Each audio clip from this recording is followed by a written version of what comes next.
Quantum stocks continue to get just decimated. RGTI, IONQ, all of them are just getting hit. The question is this a buying opportunity, or do I think they're going to continue just going down, which is kind of what they've been doing for the past few weeks. Let's not waste any time. Let's get to work. Now, I'm going to be going a little bit into detail of what's happening with these earnings just to give you an idea.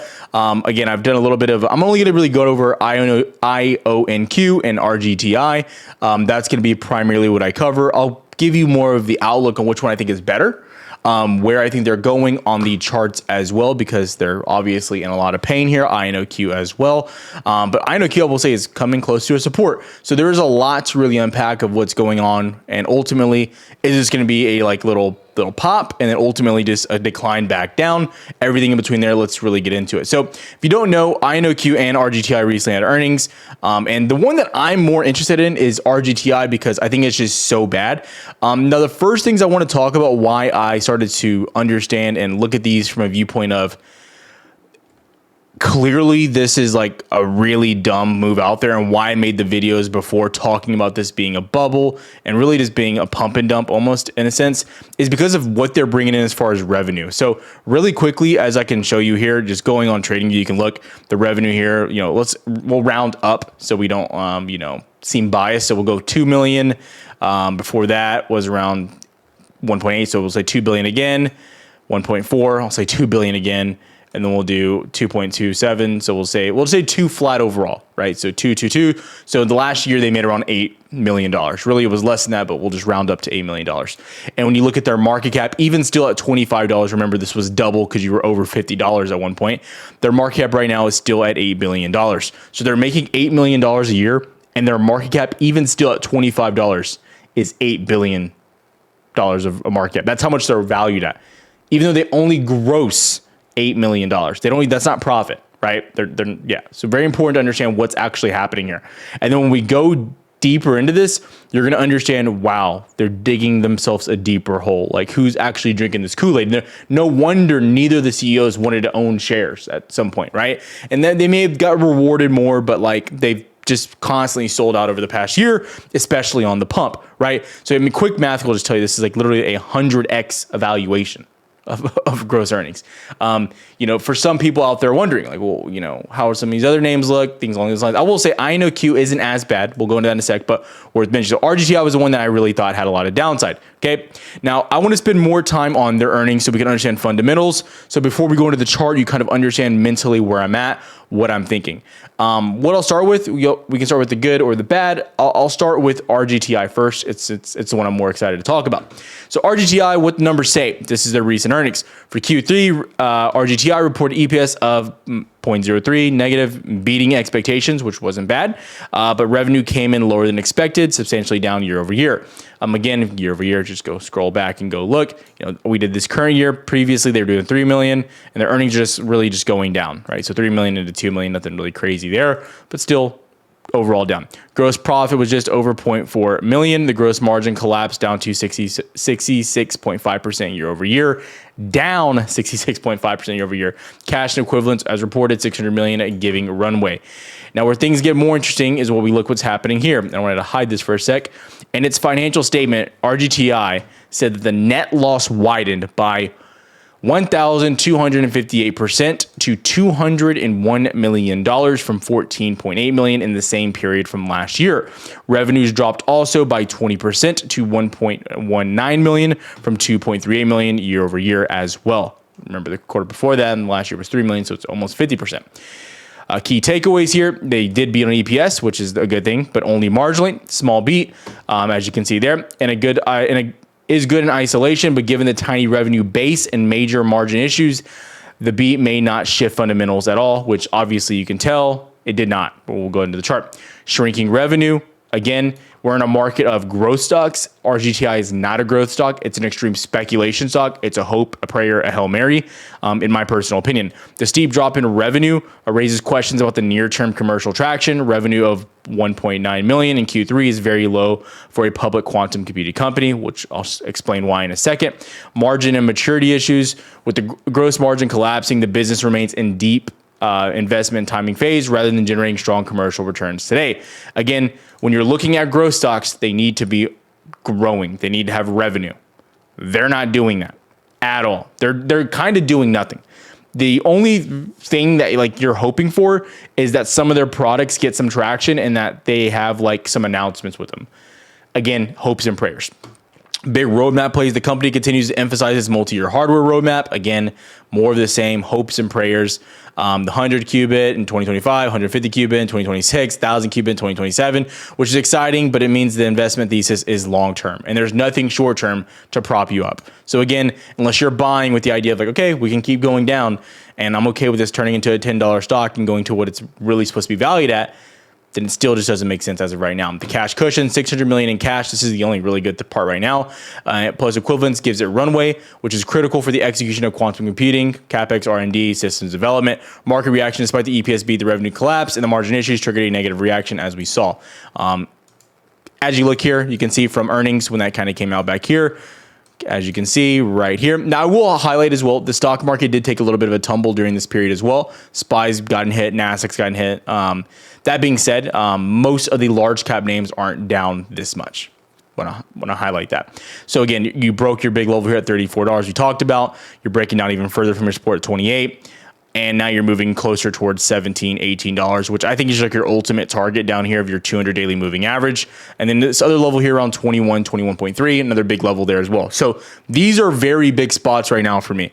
And again, I still think this thing's a short. If I'm doing anything on RGTI, it's a short. I haven't had a position really at all, but I genuinely believe if we're going to see selling in the market, RGTI is one of the top names for downside. Consider. I'll come back to the chart in a second, but I want to go into the next part before I start ranting, okay? And I want to highlight that I also did grab this from this right here, from an article on Yahoo Finance. You can go read it for yourself. It's like one of the top ones up there, so go read it for yourself.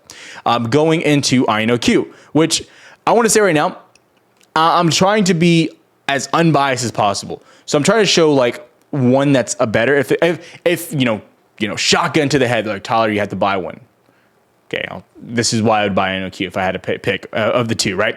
Headline number, revenue, $39.9 million, not bad, up 220% year over year, 37% above the company's own high end of guidance. That's pretty decent, actually. Net loss, pretty damn high, pretty damn high. Okay, not ideal, right? So you can see what's happening there. Everything that's adjusted, not good. Right? Is it overvalued? 100% as well. Cash liquidity equivalents, investments of $1.4 billion as of September 30th, 2025. Additionally, after the $2 billion of equity offering in October, pro forma cash liquidity is $3.5 billion. Now, I'm going to anticipate you're going to see more offerings. I'm surprised you haven't seen more yet. If these being a smart company, when you're inflated like this, you have to take it. You have to do offerings. You have to dilute, because it's what keeps you alive. And even if you're like a scam of a company, that's what you would have to do. So again, it's weird that we're not seeing more, especially from RGTI, because they're literally just not making any money. So again, worth mentioning. You had that whole thing about the Trump administration and RGTI tried to say that Trump was going to buy it. No, he's not. If he's going to buy anything, he's going to buy Google, Honeywell, IBM, one of the big players, right? And sort of mentioned Google's had some breakthroughs in quantum. So full year 2025 guidance raised revenue overall to $106 million, $110 million, adjusted EBITDA loss to $206 to $216 million. Not like terrible, but again, obviously these companies are not really operating to make money right now. It's a large future guidance look. Looking at both these, obviously just off of just gross numbers of what's coming in here, I think IONQ is a better play. Do I own it? No. Okay. Now going into what's happening here with revenue, as you scroll back, you can go look what's happening. Again, beginning of the year, 11.7, next earnings, 7.5, pretty terrible. You obviously dumped there. And then your next earnings around 20 million, perking back up. And then your next earnings almost doubling. That's really good. Like I will say, if you're gonna be a trash stock, if you're gonna be overvalued, at least have some growth. They have some growth. Okay. Now also coming in the chart, IONQ is near the 200-day moving average. We'll come back to that in a second. Okay. So a little bit more going into what's actually happening behind the curtain. And there wasn't really nothing hidden that I want to show you after that. So just like this was like the kicker. I was like, holy shit, terrible. I mean, granted, this is pretty gross too, but at least they're like growing revenue, right? At least they're showing something, signs of life, right? Okay, deeper dive, the growth, right? Obviously, what we want to see in the commercial traction. The 20% revenue growth is impressive on the surface and signals accelerating commercial momentum in the quantum field, including hardware sales, cloud access, leasing models. Okay, the company beat its own guidance by a large margin, 37%, which is a positive signal for execution.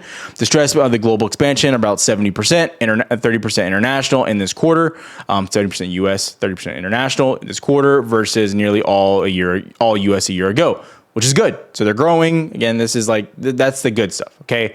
Again, that's what I'm saying. If you're picking a name here, you got to pick the name that's at least growing, not just because the name's cheaper. Like, that can't be what we're doing here, right? Technical roadmap accomplishments, what's happening here. I don't want to go down their whole roadmaps. I put them there. You can go look at them if you want. I don't care. I don't want to go through that. Despite revenue growth, the net loss is massive. Yes, it's terrible. Why is it so big? The driving force is huge. A non-cash loss related change in fair value, warrant liabilities, around $881 million. So you have to assume that won't roll over into the next quarter or next earnings. So that could be good. And if you do the math there, they're actually, if you get rid of the warrant liabilities, their loss would be less than RGTI, and they're bringing in more revenue, which is a good thing. So again, why I like that. Operating expenses, R&D rose steeply. Total operating costs for Q3, $208 million versus $65 million in the last quarter and a year ago. But again, you're gonna spend more money if you're trying to make more money. So I'm kind of okay with that. The dilution risk, this is a real risk. I think you'd be a fool to not assume they're going to keep diluting. Any good CEO would dilute. I'm going to tell you right now. Now, people are like, well, if they dilute, the stock's price is going to go down. Yes. You need to understand. Okay. RGTI had a massive beat here at, $40 million. Obviously, their previous earnings weren't that good. We can just round up here and say that they're doing, 40 times 4, which is a gross overvaluation, $160 million. They're not doing that. They're barely making $100 million, not even. But again, if you go into IONQ, you'll still see it's overvalued. It's pretty clear, right? You go down to the market cap, $16 billion. Even at $160 million at $16 billion, you would still be a 100x valuation. So again, major issue, major, highly inflated. And it's worth mentioning that this is the market cap of where you are right now. When we first started talking about this, you were way up here. So it was that easy of a short back then. Okay, so if you're buying up here, I'm so sorry. I'm not trying to rub it in, rub salt in the wound, but I don't know what we were thinking. If you look at just the numbers, great, momentum is cool, but eventually the music slows down and stops, and that's what's really happened here. And when you look at IONQ, RGTI. Now, going into the chart, I will say IONQ doesn't look as bad. Now, what looks bad on paper here or on the screen is you're below your previous high, as you can see at $54, $55. That is a big level that you want to hold above. You can even come in and mark this level right here, a little high there, and then here. You can see all those levels there, and you kind of rejected there so far at 48. So that is the bad looking part of the chart here, is that you're finding resistance clear as day over and over and over now, and you're kind of flipping. The good part is you're at your support. And how do we know this is support? Well, the 200 daily moving average is always a great support. But number two, you can see how you've reacted to it over the past year. Pretty great, right? Come down to it. Just bouncing, and so far bouncing again. Not bad. That's the only good thing that I can say for this. We look at revenue, we talked about the growth. So if you're die hard, you're on that quantum hill, I got to go long. IONQ is probably the play of these two. Okay. I can go to more quantum names if you guys want me to. Let me know down in the comments. I'll try to. But again, RGTI. In my opinion, it's dropping rapidly. Don't get me wrong. But I think it should drop faster, to be totally honest. RGTI is terrible. This is again, diabolical what's happening here, right? So at least coming back into 21.3 is what I'm looking at here over the next week or two. You're pretty close as it is. Also worth mentioning, you're declining rapidly here on the chart, as we mentioned. Once you started breaking below the level we mentioned in the prior video, finding that support here, where you bounced the first time here as well. Once you lost it, you got the flip, the break, the retest, continuation down. It was easy trade, right? And you're down, roughly 30% on the stock in the past, week. Just straight down. So again, really ugly. But again, I'd also be looking for that 200 daily moving average. Now it's worth mentioning, we already said this is a 100x valuation, right? We already know that. We're very clear. We understand that. Clear 100x valuation. So even to be a 50x valuation, this could literally cut in half, drop 50% from $25 to drop another $12.50 all the way down here, right? And you would still be crazy overvalued. So again, I still think there's a lot of downside risk here. It doesn't make any sense. And again, I'm trying to see the upside, but it just doesn't make any sense, right? It really just doesn't whatsoever at all. Zilch, nothing to me at all. Okay. So again, as I look at RGTI, I see no opportunity. I think if anything, the opportunity is to the downside. Preferably you get a retest of like $28, $30, short it back down. Makes a lot of sense there. And then the kicker here, right, is I've said it a lot. Like if you're going into quantum, why not go into the big names? So if you guys want to follow me on Twitter. I post all the updates, charts, etc. It's all there for you. You're welcome, whatever. I don't care. But so Warren Buffett actually just made an investment into one of the big names I've talked about. And I mentioned here, right? So Warren Buffett, if you don't know, just disclosed or Berkshire Hathaway, to be more clear, disclosed their recent buys. And their recent buy is right here. One of their biggest buys is Google. Yes, they bought Google near all-time highs. They added around $4 billion worth of Google, as you can see right there, right? Very clear. $4 billion worth of Google at the price of $243. Very, very important to understand what they did. I mean, again, they bought it down here. But they're buying it on the breakout there. Probably, I'd have to assume they bought it when it was going up, or they bought it on the breakout there. So again, worth mentioning, they're up on that position.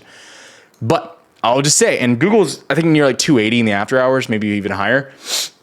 But like, if you want to play these quantum names, like it doesn't make any sense. I get people want to get rich quick, but if you play stupid games, typically you win stupid prizes.